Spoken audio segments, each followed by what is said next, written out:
Friends, मैं doctor Shikha Gupta दीवा urology clinic and IVF center से I am an infertility expert. तो आज मैं इनफर्टिलिटी संबंधित आपको कुछ जानकारी देना चाहती हूँ। बहुत सारे पेशेंट्स में से HSG मतलब ट्यूब टेस्ट के बारे में पूछते हैं। जो इनफर्टिलिटी पेशेंट्स होते हैं उनमें हम ट्यूब टेस्ट इसलिए करवाते हैं क्योंकि ट्यूब्स का बहुत ही इंपॉर्टेंट रोल होता है पेशेंट के कंसेप्शन में। जो ट्यूब्स होती हैं, फेलोपियन ट्यूब्स होती हैं, basically they are the sites of fertilization. फलन जो होता है वो फेलोपियन ट्यूब्स के अंदर होता है। फेलोपियन ट्यूब अंडाशय से बीज को लेती है और जो मेल्स का शुक्राणु होता है वो गर्भाशय से के माध्यम से वो फेलोपियन ट्यूब के अंदर पहुंचता है और जो शुक्राणु और बीज का फलन है वो फेलोपियन ट्यूब के अंदर होता है और फेलोपियन ट्यूब से जो वो भ्रूण बनता है वो फिर गर्भाशय के अंदर ट्रांसफर होता है। तो ये सारे काम फेलोपियन ट्यूब करती है। तो आप समझ सकते हैं कि how important fallopian tube is in conception. किसी भी मरीज के कंसीव होने में फेलोपियन ट्यूब का बहुत ही महत्वपूर्ण रोल है।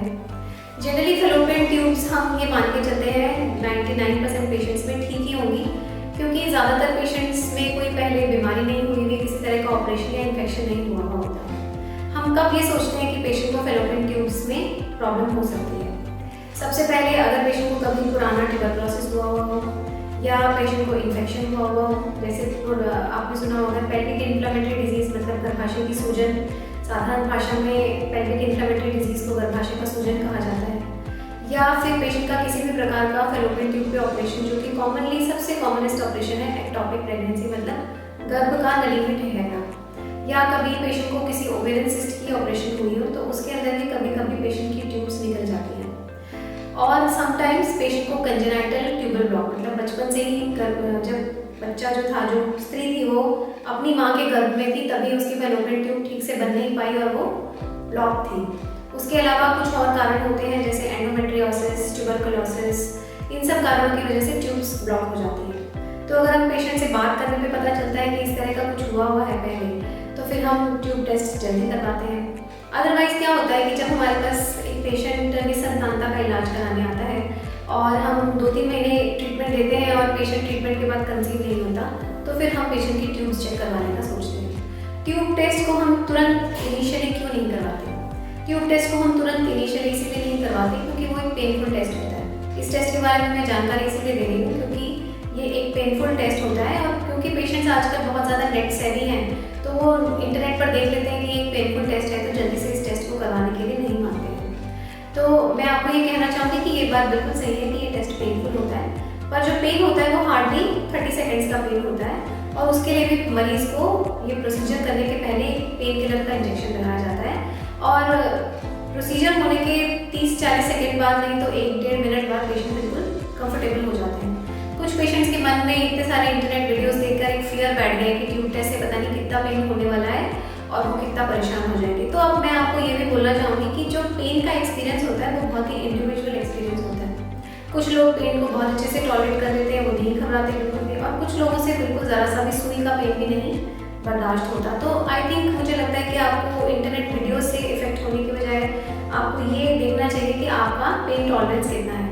अगर आपका पेन टॉलरेंस नहीं है तो डेफिनेटली आपको ट्यूब टेस्ट नहीं कराना चाहिए, और अगर आपका पेन टॉलरेंस आपको लगता है कि आप ठीक ठाक पेन टॉलरेट कर लेते हैं तो फिर ट्यूब टेस्ट करवाने में कोई बुराई नहीं है। ट्यूब टेस्ट एक्चुअली क्या होता है?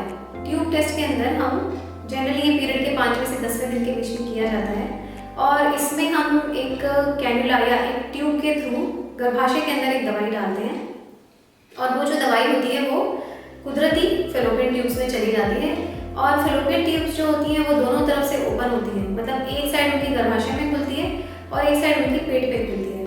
तो जब हम पेशेंट को ये दवाई डालते हैं तो वो जो गर्भाशय में फेलोपियन ट्यूब का कनेक्शन होता है वो वहाँ से जाके फेलोपियन ट्यूब में से पूरी निकल के और जो ओपनिंग फेलोपियन ट्यूब की पेट के अंदर होती है उसके अंदर वो दवाई बाहर आकर निकल जाती है। अब ये जो दवाई होती है ये हमें एक्सरे करते टाइम उसका मूवमेंट दिखाई देता है, जिसको हम फ्लोरोस्कोपी कहते हैं। तो बहुत बार ये टेस्ट फ्लोरोस्कोपिक राइडिंग्स में करा जाता है जिसमें हमें सामने दिखता है कि जो दवाई है वो कहाँ जा रही है।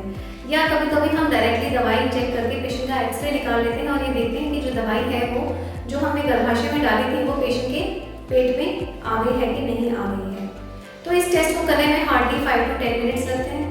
इसके लिए कभी कोई एनेस्थीसिया नहीं दिया जाता, इसके लिए सिंपली पेन किलर का इंजेक्शन या टैबलेट दी जाती है और जैसा कि मैंने आपको बताया कि ये पेन जो है ये हार्डली 30 सेकेंड्स टू 1 मिनट का होता है, उसके बाद पेशेंट्स बिल्कुल कंफर्टेबल हो जाते हैं। मैं तो जनरली पेशेंट्स को एक्सप्लेन करती हूँ कि भाई आपको इस तरह का पेन होगा, बिकॉज समटाइम्स पेशेंट्स इस टेस्ट को इतना सीरियसली लेते हैं कि वो अपना ट्रीटमेंट स्टॉप कर देते हैं। वो कहते हैं कि इतना पेनफुल ट्रीटमेंट डॉक्टर करती है, इतनी पेनफुल टेस्ट करवाती है, तो हमें आगे कोई और टेस्ट या कोई और ट्रीटमेंट उन डॉक्टर से नहीं कराना है। तो मैं आपको बहुत ही क्लियर कर देती हूँ कि it is not our fault, ये जो टेस्ट है ये होता ही पेनफुल है। दूसरा, क्या हम ट्यूब टेस्ट किसी और तरीके से कर सकते हैं जिसमें कि हमें दर्द नहीं हो? तो अब बेसिकली जो दूसरा टेस्ट है जिसमें कि हम एनेस्थीसिया देके करते हैं, तो वो बहुत ही एक्सपेंसिव और वो एक ऑपरेशन जैसा है जिसको कि हम डायग्नोस्टिक लेप्रोस्कोपी बोलते हैं, जिसमें एक छोटा ऑपरेशन होगा, पेशेंट को बिल्कुल बेहोश कर दिया जाएगा और उसके पेट में एक छोटा 5 मिलीमीटर का या 10 मिलीमीटर का कट लगा के उसके अंदर से दूरबीन डाली जाएगी और फिर हम गर्भाशय के अंदर दवाई डाल के दूरबीन के द्वारा देखते हैं कि वो जो ट्यूब्स हैं वो खुली हैं कि नहीं है। अब जो ट्यूब टेस्ट है और जो लेप्रोस्कोपी है उनकी कॉस्ट में डे एंड नाइट का डिफरेंस है।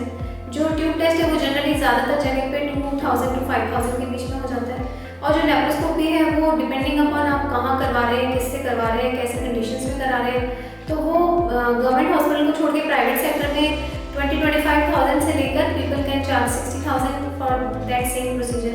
तो जब हमें एक तो ट्यूब ब्लॉक होने का डाउट कम होता है और हमें एक एविडेंस चाहिए कि पेशेंट की ट्यूब्स ओपन है, तो HSG हाँ एक पेनफुल टेस्ट ज़रूर है, but it is a simple test and minimally invasive test जिससे कि हम ये जान सकते हैं कि पेशेंट के ट्यूब्स खुले हैं। तो मेरी आप सबको सलाह है कि प्लीज़ आप ट्यूब टेस्ट से घबराएं नहीं, डरे नहीं, इससे आपको या आपके शरीर को आगे जाकर कोई नुकसान नहीं है।